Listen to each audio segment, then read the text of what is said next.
professeur Chenuel. Heureuse de vous accueillir à l'hôpital virtuel de Lorraine.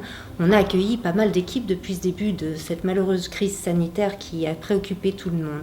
Et puis, on vous a vu arriver, professeur Chenuel, avec une demande. Alors, vous n'êtes pas arrivé toute seule, vous êtes arrivé avec le docteur Nicolas Septembre, avec madame Serena Ivaldi et d'autres équipes pour répondre à une problématique que vous rencontriez au chevet des patients. Expliquez-nous un petit peu ce que c'est qu'une équipe d'EV.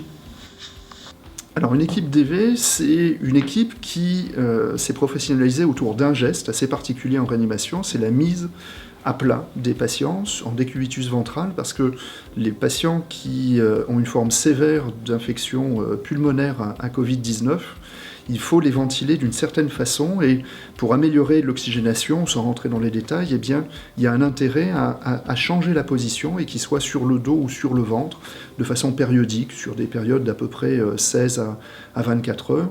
Et donc, chaque patient doit être manipulé, et ça, c'est un travail éreintant pour les équipes, qui étaient déjà surchargées par ce flot de patients.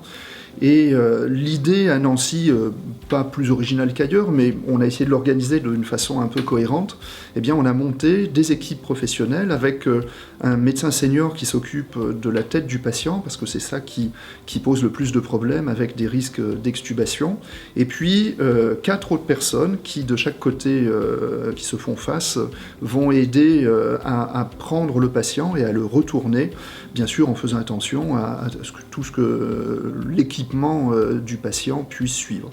Alors c'est quelque chose qui, dans les réanimations, est assez habituel, sauf que là, la production était carrément industrielle, puisque en plein cœur de l'épidémie, on s'est retrouvé à devoir retourner jusqu'à 23 patients.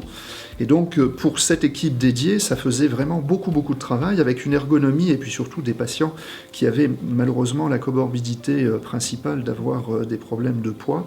Ça devenait quelque chose de très embêtant. Et donc l'idée a été de savoir si d'un point de vue ergonomique on ne pouvait pas améliorer les choses, et le microcosme universitaire fait que, eh bien, on se rencontre un peu tous, on se pose des questions, et assez rapidement il est apparu qu'on pouvait avoir, grâce à l'expertise d'équipes qui manipulent ça depuis quelques années, eh bien on pouvait essayer l'aide d'exosquelettes pour essayer de réduire la charge, ou en tout cas au moins d'étudier pour savoir si ça avait un intérêt.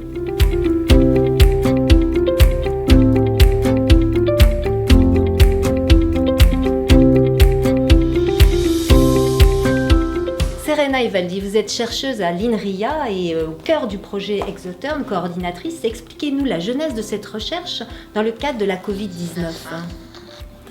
Donc, nous avons été sollicités en tant qu'experts des robotiques collaboratives et humanoïdes, qui sont les deux technologies à la base des exosquelettes.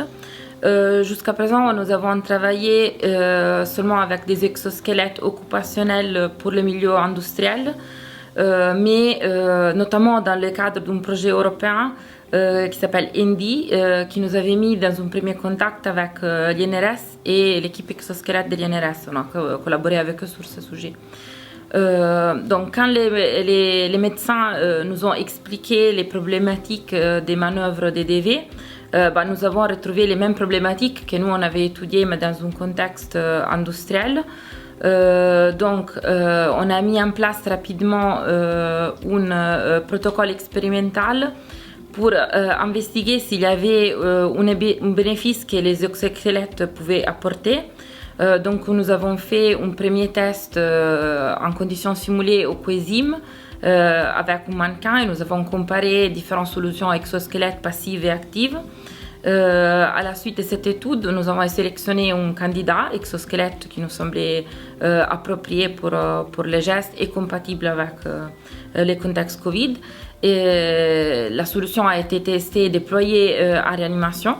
Donc les premiers résultats ont été très encourageants.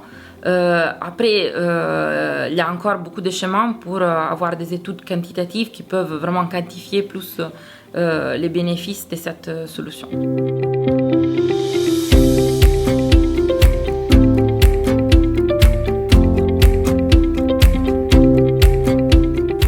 Donc Donc c'était un très beau projet qui a été montré très rapidement et un vrai projet multidisciplinaire qui a réuni des experts en ergonomes de l'INRS, les chercheurs en robotique du CNRS, les médecins du CHU. Ça a été une très très belle aventure. Docteur Nicolas Septembre, vous êtes chirurgienne vasculaire au CHRU de Nancy. Vous avez tout de suite le réflexe de venir à l'hôpital virtuel de Lorraine. Je constate que beaucoup d'équipes viennent travailler et on assiste à un travail collaboratif et des synergies qui se créent. Qu'est-ce que vous trouvez finalement dans ce laboratoire qu'est le QESIM de l'hôpital virtuel de Lorraine? Pourquoi venir travailler ici et quel est le bénéfice au final pour le patient? En fait, dès le début de la pandémie, l'hôpital virtuel il a participé à la formation des infirmières, des médecins pour les gestes spécifiques pour les patients atteints de Covid-19.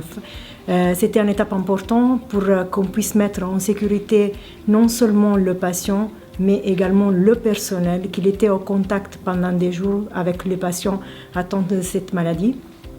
Il s'agit d'actes importants, techniques, délicats, qui nécessitent d'une expertise qui va au-delà des connaissances d'une formation classique d'infirmier ou de médecin. C'était une maladie nouvelle pour nous tous.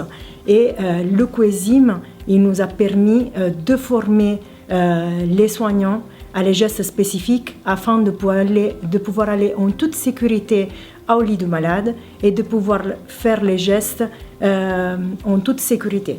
C'est une étape importante aussi pour la recherche parce que grâce à